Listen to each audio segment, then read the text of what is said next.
So, ayan mga kalingap, isang mapagpalang araw po sa ating lahat. Magandang araw at magandang gabi po saan man dako po kayo ng ating mundo. Sa lahat po ng mga viewers ng buong kalingap at syempre po sa lahat po ng mga subscribers po natin diyan. Kamusta po kayo? Mega love shoutout po sa inyong lahat. At mga kalingap, muli po tayong nagbabalik sa isa na naman pong topic na atin pong pag-uusapan. Mga fake news na kumakalat, patuloy na kinakawawa si Baby Beyonce, salarin natukoy na. Sino po kaya ito? Tara na mga kalingap, sabay-sabay po nating alamin at imaraton po natin ito. At yan po mga kalingap ang ating pong tatalakayin, pero bago po yan, kung hindi pa po kayo nakakapag-subscribe sa ating pong munting channel, mag-subscribe na, mag-like and share na po kayo para lagi po tayong update sa lahat po ng ating mga videos. Wag na wag po nating kalilimutang suportahan at imaraton po natin mga kalingap ang mag-amang matubang na si Kuya Bal Santos Matubang at syempre po si Kalingap Rob. Patuloy po nating suportahan sila sa araw-araw po nilang pagtulong sa atin pong mga kababayang may hirap. Palagi po nating suportahan at imaraton. Para syempre,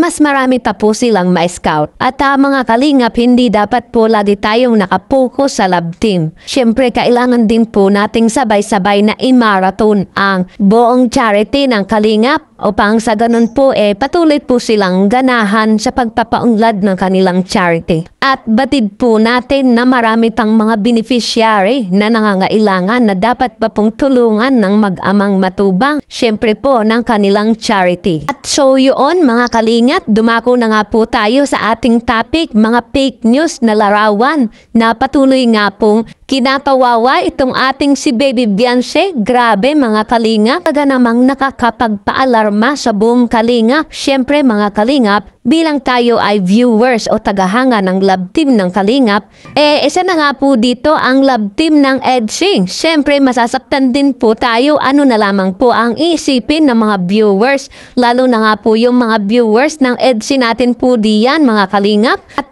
hindi po ito biro para sa atin at alam na lang po natin na ito ay isang paninira at napakalaki po ng kanilang pagkakamali ang ginawa nilang ito. Photo editing na may malaswang larawan, post na nagbibigay ng masamang imahe para po sa ating si Baby Beyonce. Fake news, yes po mga kalingap. Bilang paglilinaw po sa ating po mga minamahal na viewers, fake news po ang larawan na patuloy po na pumakawawa kay Baby Beyonce.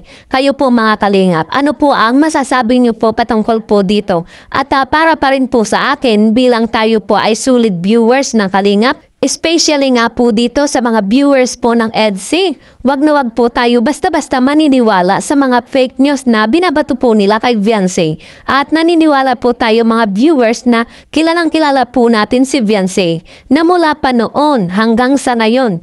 Tayo po ang saksi, tanging saksi po tayo kung sino po si Beyonce, kung ano po ang meron siya noon at kung ano po ang meron siya ngayon. Diba mga kalingap? At may tiwala po tayo kay Baby Beyonce. At so yun mga kalingap, dumako naman po tayo sa likod ng fake news sa larawang kumakalat na ito po ay patuloy na kumakawawa nga po kay Beyonce. Salarin natukoy na. At sino nga po ba ito? Hindi na po tayo magpapaligoy-ligoy pa mga kalingap. Ang larawang fake news na ito ay nagmula nga po sa EDC Nation Edunation. At ito nga po ay na-share sa Jomcar 18. Grabe mga kalingap, pambababoy at pambabastos po ang ginagawa nila. At master cooking talaga sila na gumawa ng issue kahit na fake news, basta makasisira ay masaya sila. Bakit kaya may mga taong ganun mga kalingap? Kayo po mga kalingap, ano po ang masasabi nyo patungkol po dito?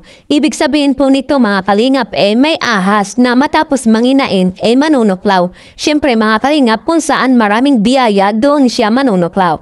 At ito nga pong ating si Beyonce ang kanilang binibiktima. Grabe mga kalingap, di ba? At patunay lang po ito mga kalingap na nananadya pabagsakin itong si Beyonce kasi nga alam na lang po natin na si Beyonce ay isa sa mga beneficiary ni Kalingap Rob na namamayagpag hindi lamang ang kanyang pangalan kundi meron siyang punong-puno, liglig at umaapaw na biyaya na kalagayan niya ngayon sa buhay. Di ba mga kalingap? At ang pinakamaganda pinakamalaking pabahay sa kanya ng Kalingap. At eto pa mga Kalingap, may papa-edge pa siya. Yes mga Kalingap, may papa-edge pa siya na siyang magdadala sa kanya sa tagumpay ng kanyang kinabukasan. Ang kanyang forever na si Papa Edge. Diba? At sino nga ba ang hindi may inggit kay Beyonce? At so yun mga Kalingap, nahuli rin po natin ang salarin. Walang iba kundi ang naiinggit. Walang magawa kundi ang mainggit. Diba? Kayo mga Kalingap, comment nga po kayo kung ano ang masasabi nyo.